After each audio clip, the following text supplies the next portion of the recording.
Alam mo ba, ang axolotl ay isang kakaibang nilalang na tinatawag ding walking fish, pero hindi talaga sila isda. Isa silang salamander.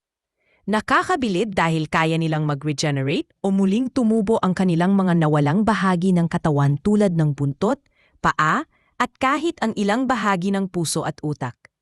Ibig sabihin, kung masugatan o mawalan sila ng isang paa, tutubo ulit yun na parang walang nangyari. Sa mundo ng siyensya, madalas silang pinag-aaralan dahil sa kanilang kakaibang kakayahan na halos walang ibang hayop ang meron. Ang kulay nila ay maaaring pink, puti, o minsan ay may maitim na batik.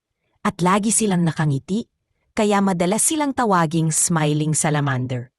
Sa kabila ng kanilang itsura na parang laging masaya, kritikal na endangered na sila at nangangailangan ng proteksyon. Minsan, sa ngiti ng maliliit na nilalang, may nakatagong mahahalagang aral para sa sangkatauhan. Ngayon, alam mo na, huwag kalimutang mag-like at i-share ang video na ito. Hanggang sa muli, paalam.